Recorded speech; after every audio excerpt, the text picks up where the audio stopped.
Hello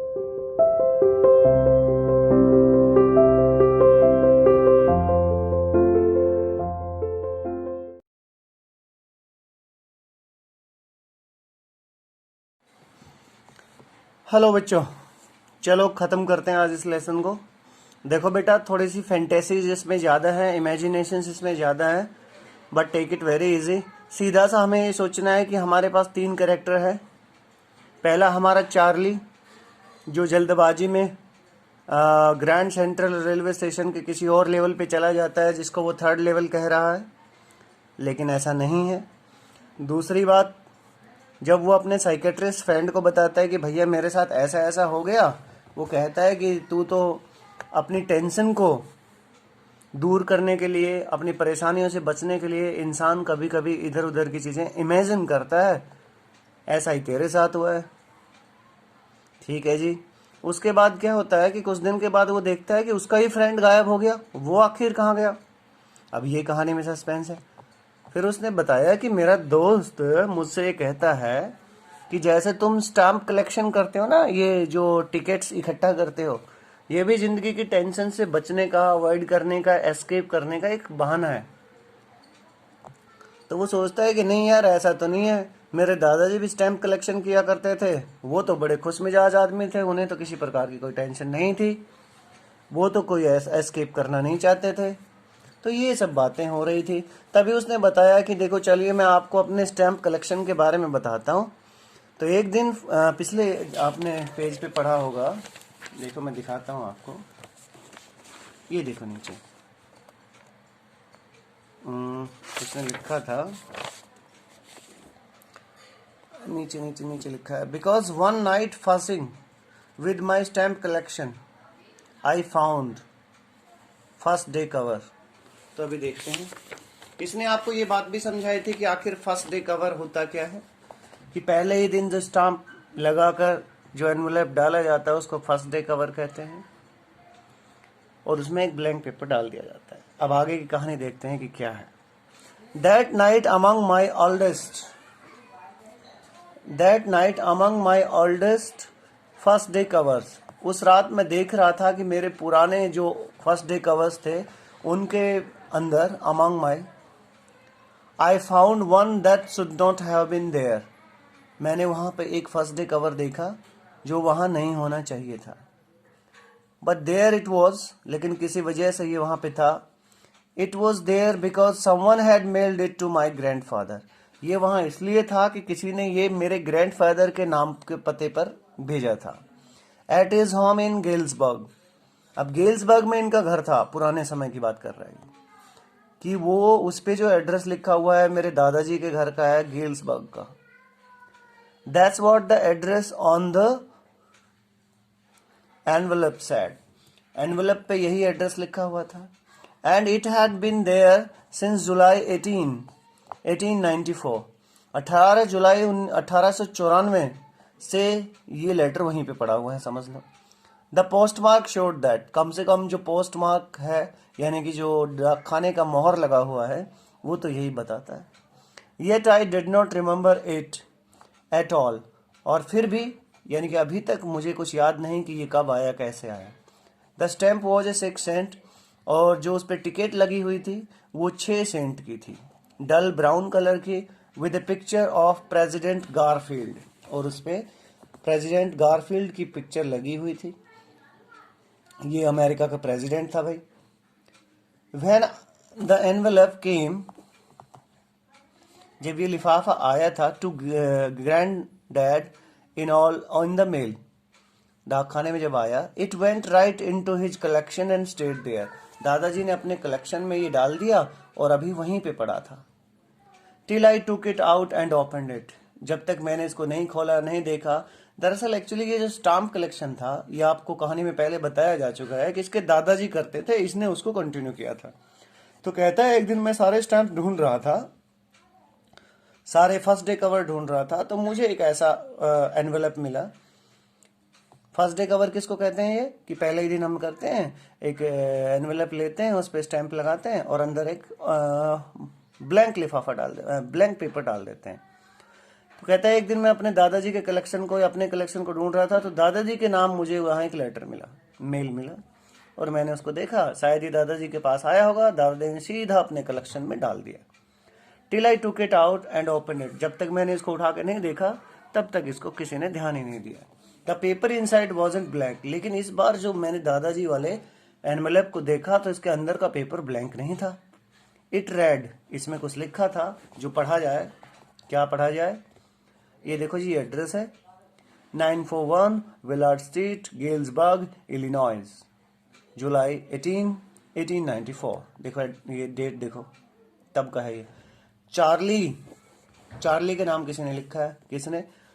I got to wishing that you were right, then I got to believing you were right.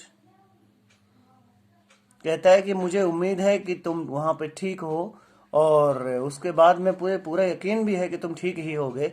And Charlie, it's true, I found the third level. अब सोच के देखो ये किसका letter होगा। I found the third level. I have been here 2 weeks, मुझे यहाँ आए 2 सप्ताह हो गए हैं। And right now down the street at the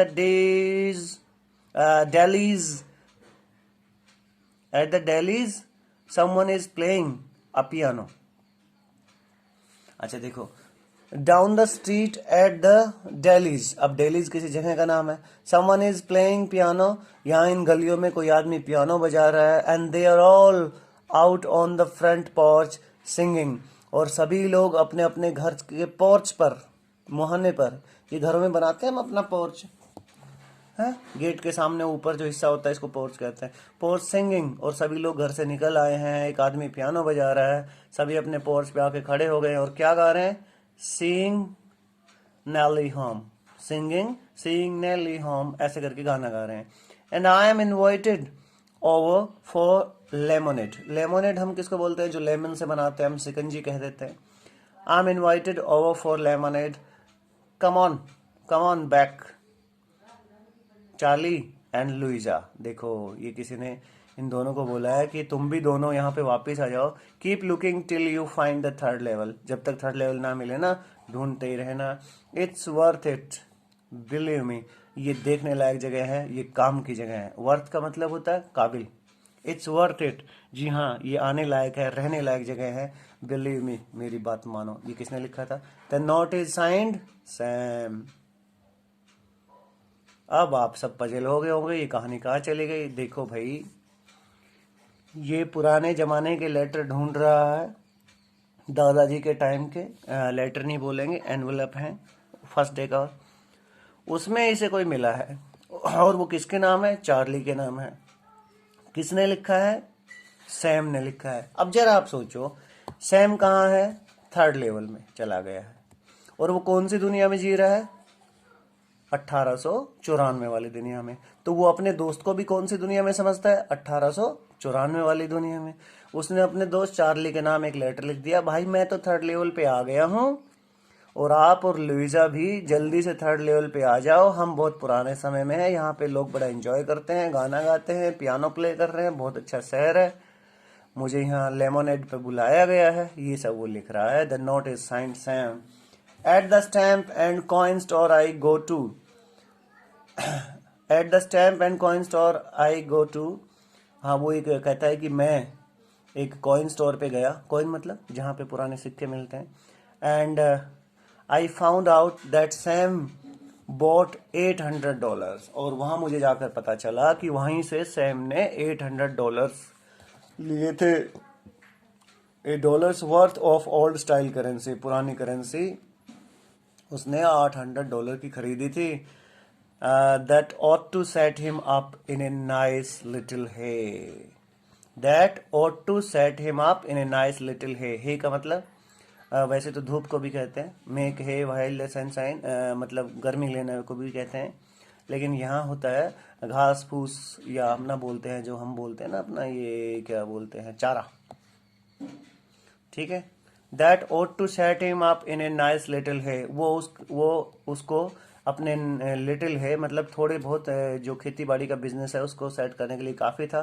feed and grain business, अपने खाने पीने के लिए और ग्रेन के बिजनेस के लिए एनफ था $800. ही always sad that's what he really wished he could do. वो हमेशा कहता था इस बारे में, इसलिए उसने जो सोचा उसने करना चाहा। And he certainly can't go back to his old business, और वो अपने पुराने बिजनेस में दोबारा नहीं जाना चाहता था। नॉट इन गेल्सबर्ग इलिनॉइस, ना ही गेल्सबर्ग इलिनॉइस में इन 1894। His old business, question mark देखो, उसका जो पुराना बिजनेस था वो क्या था? वाई सैम वॉज, वाई, क्यों नहीं जाना चाहता? Sam was my psychiatrist. Why Sam was my psychiatrist, आखिर क्यों सैम मेरा साइकेट्रिस्ट था? कहने का मतलब ये हुआ कि वो $800 लेके चला गया है। कौन से लेवल पे? थर्ड लेवल पर। पुराने ज़माने में जो उसका खेती बाड़ी का ग्रेन बिजनेस का जो काम था, शायद अब वो उस बिजनेस को नहीं करना चाहेगा। और क्यों नहीं करना चाहेगा वो तो मैं नहीं जानता, लेकिन अभी 1894 में गेल्सबर्ग इलिनॉइस में वो चला गया है। हिज ओल्ड बिजनेस, वो उसका पुराना वो काम। Why Sam was my psychiatrist, वो कहता है कि आखिर सैम ही मेरा साइकेट्रिस्ट क्यों था, कोई और क्यों नहीं मिला? मैंने सैम को मेरी कहानी बताई और उसने उसको यूज करके खुद चला गया और मैं रह गया, वो ऐसा सोच रहा है। देखो, हमारे लिए कहानियाँ थोड़ी सी अनबिलीवेबल हो सकती हैं, ट्रस्ट करने में टाइम लगता है, लेकिन देखो बेटा, हॉरर स्टोरी, सस्पेंस थ्रिल्स और ख़ासकर इंग्लिश फिल्में जो इस तरह की चीज़ों पे बनाई जाती हैं, नार्निया वगैरह वगैरह, बहुत सारी आपने देखी भी होंगी, तो उनकी कहानियाँ कुछ ऐसी ही होती हैं, पुराने ज़माने में चलती हैं, राजा महाराजा में चलती हैं, इमेजिनेशन पे चलती हैं। बस ये भी कुछ ऐसे ही है कि चार्ली अभी भी नहीं पहुंचा है, लेकिन उसका दोस्त साइकेट्रिस्ट फ्रेंड जो था, ठीक है, सैम वीनर, वो थर्ड लेवल पे चला गया है। 1894 की दुनिया में आज वो जिंदा है, यानी कि लगभग 100-150 साल पीछे चला गया है। और चार्ली अभी भी प्रेजेंट दुनिया में है, लेकिन उसके दोस्त ने उसको लेटर लिखा है, भाई आप और लोहिजा जल्दी से जल्दी यहाँ आ जाओ, दुनिया बहुत रंगीन है। तो ऐसा हमने फंटूस वगैरह वगैरह फिल्मों में देखा ना, लोग दूसरी दुनिया में चले जाते हैं, तो उसी पे आधारित एक कहानी है। I hope you understood. कोई भी दिक्कत हो तो जरूर पूछिएगा। Thank you so much, bye bye for now, and the lesson is ended. Tomorrow we are going to start the new one. Thank you so much for now, bye bye.